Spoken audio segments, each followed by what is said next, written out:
Hello, Bible readers. We are into the Jacob narrative, the conflicted call of God. So we go from the accepted call in Abraham to the conflicted call with Jacob.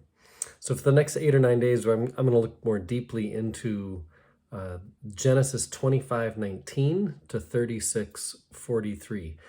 Brueggemann says the narrative about Jacob portrays Israel in its earthiest and most scandalous appearance in Genesis. This is not the part of the book that we would go to in order to get at our religious or moral center, which is kind of an interesting idea in and of itself, that there's a part of the Bible that would not lead us to our religious or moral center. He says, if that is our agenda, like if we're going to go to this part of Genesis with those kinds of questions, then we're going to be offended by the answers that the Jacob narrative offers. But that's part of what makes the Jacob stories so very powerful. They are about a guy who is far from perfect and obviously far from, it's not like an interpretation to agree that Jacob is far from perfect. This is not a wooden caricature of a human. This is a rascal. This is, especially when we compare Jacob to his grandfather Abraham, right? So here's the key to this section, I think. The narrator of the Jacob stories knows that the purposes of God are tangled in a web of self-interest and self-seeking, a lot like Jacob. And that in and of itself is scandalous. We're going to talk more about that as the days go on in this part of Genesis, but that the purposes of God are tangled in a web of self-interest and self-seeking, which is reflected in Jacob and this person that God chooses to carry on God's promise through. So there's two realities for Jacob that create a tension.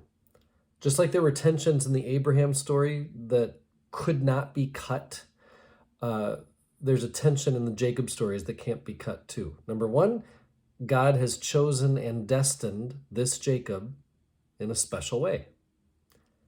But number two, that very chosenness marks Jacob's entire life with trouble. Jacob's election is both a blessing and a burden. And the Jacob story does not tie up all the loose ends of what that all means and why the election of God could both be blessing and burden.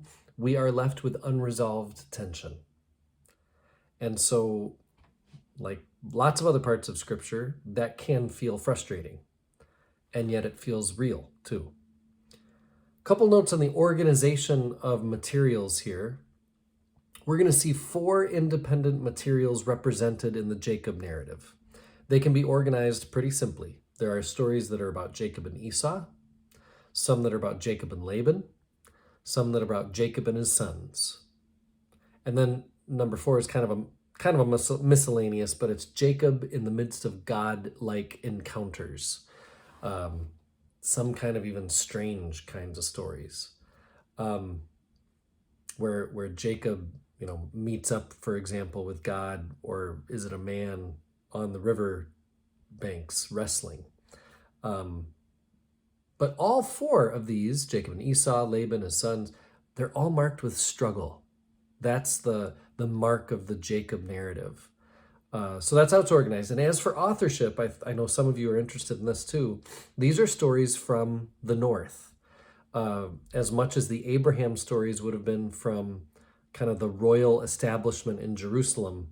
These stories feel and sound very different from that Abraham narrative, and for very good reason, because the royal establishment of Jerusalem has so much to do with the creation of the Abraham stories. The Abraham tradition then is very disciplined, very refined, not so for the Jacob tradition. If we all read Hebrew, we would see this in the kinds of words that are chosen, the kind of language that gets used. That's why we read more obvious humor, more crude morality into the Jacob stories. Brueggemann says This tradition permits candor about the offensiveness of Israel and the resilience of God in relation to this scandal. In other words, the Jacob tradition keeps things a bit more real, as readers can resonate with Jacob's life and struggles.